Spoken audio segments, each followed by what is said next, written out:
चलिए प्रकाश जी, मैं आपसे यहां जानना चाहता हूं, जैसे कि प्रभु भी इस बात का जिक्र कर रहे थे और जैसे कि मैंने भी कार्यक्रम की शुरुआत में कहा कि उनके पास एक हथियार था नो कमेंट्स का, मगर उससे वो बच गई।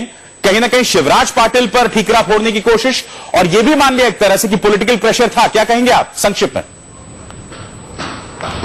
नहीं, बिल्कुल साफ है।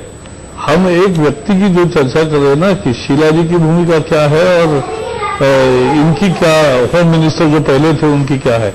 देखो, कांग्रेस की नीति लगातार अफजल गुरु के मामले में बहुत ही संदिग्ध रही है और उसका एक बेस है जो पिछली इंटरव्यू में शीला जी ने कहा था कि वहां, और फाइल में भी जो लिखा कि शायद कश्मीर की लॉ एंड ऑर्डर सिचुएशन का देखो, तो देश के मुसलमानों के देशभक्ति पर आशंका प्रकट करने वाला रवैया कांग्रेस ने अपनाया और एक तरह से कांग्रेस की ये पूरी नीति है और इसी का आविष्करण बार बार शीला जी भी करती रही और पहले से दबाव लाते रहे शिवराज पाटिल। तो ये एक ही नीति का हिस्सा है, इसको अलग तोड़ के देखना नहीं चाहिए। चलिए प्रकाश जी, प्रभु और माजिद मेमन साहब, आप तीनों हमारे साथ बने हुए। बहुत ही दिलचस्प बहस है। शीला दीक्षित ने कहीं ना कहीं इसके जरिए जो पूरा मामला है उसका ठीकरा तत्कालीन गृह मंत्री के सिर पर फोड़ने की कोशिश की है, जो इस वक्त गवर्नर हैं।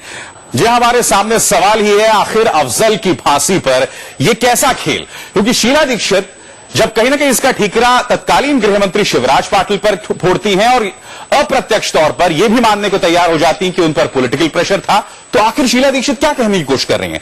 प्रकाश जी, मैं आपसे जानना चाहता हूं, शिवराज पाटिल के आलोचक अक्सर उन्हें एक कमजोर गृह मंत्री कहते रहे हैं, एक रबर स्टैंप गृह मंत्री कहते रहे हैं। मैं आपसे जानना चाहूंगा, क्या इसके जरिए वो कांग्रेस के आला कमान को बचाने की कोशिश करती हैं जब वो शिवराज पाटिल के को एक तरह से कटघरे में खड़े करती हैं? तो और सबसे महत्वपूर्ण बात यह है कि शीला जी हो या शिवराज पाटिल हो, वो तो सोनिया जी और राहुल के तय नीति को ही लागू कर रहे हैं। और लेकिन मीडिया भी ऐसा है कि राहुल जी और सोनिया जी को ये सवाल पूछते ही नहीं, नक्सलवाद के बारे में पूछेंगे नहीं, गरीबी के बारे में पूछेंगे नहीं, महंगाई के बारे में पूछेंगे नहीं, अफजल के बारे में पूछेंगे नहीं, तो उनको वो कोई पूछता ही नहीं सवाल। तो ये उनकी पॉलिसी है।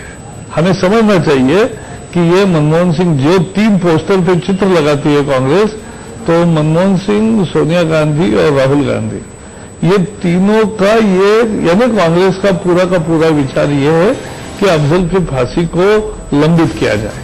और यही कभी आग्रह से कहेंगे शिवराज जी और कभी और आपके हिसाब से प्रकाश जी, ये जो दलील है कांग्रेस की, खासकर शीला दीक्षित की बार बार ये दलील, कानून व्यवस्था की दलील देना, ये अपने आप में कितनी आपको हास्यास्पद लगती है? नहीं, हास्यास्पद से ज्यादा मुसलमानों का बहुत बड़ा अपमान लगता है मुझे। ऐसा कौन होगा देश में, हिंदू हो, मुस्लिम हो, सिख हो, क्रिश्चियन हो, पारसी हो, कि जो देश के पार्लियामेंट पर हमला करने वाले को, जिसको उच्चतम न्यायालय ने सजाए मौत दी है, उसके अमल को विरोध कौन करेगा? चलिए माजिद मेमन साहब, इसी इंटरव्यू में शीला दीक्षित ने एक बहुत दिलचस्प बात कही थी कि जो माफीनामा है वो मामला बिल्कुल खींचा ना जाए। मैं आपसे यहां पर जानना चाहता हूं कि क्या इसकी एक मियाद तय की जानी चाहिए जिसके अंतर्गत अगर तो सरकार ने फैसला ले लिया तो ठीक है, वरना उसे फांसी पर चढ़ा दिया जाए? नहीं, देखिए, इसके अभी जो मैं सुन रहा हूं, मैंने प्रभु जी को भी सुना और प्रकाश जी को भी सुना, और मैं इतना कहना चाहूंगा कि इस अफजल गुरु के मामले में इसके 2 पहलू हैं। एक तो इसका कानूनी पहलू है और दूसरा इसका राजनीतिक पहलू है।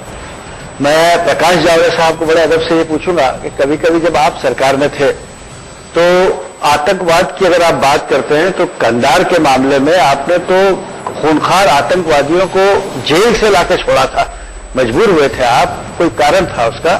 तो इस तरह की राजनीतिक कंपल्शन अगर सुरक्षा के मामले में कहीं आती है और अगर सरकार को कभी कोई ऐसा फैसला रोक के रखना पड़ता है कि जिससे आम जनता की सुरक्षा का सवाल शायद खड़ा हो सकता हो,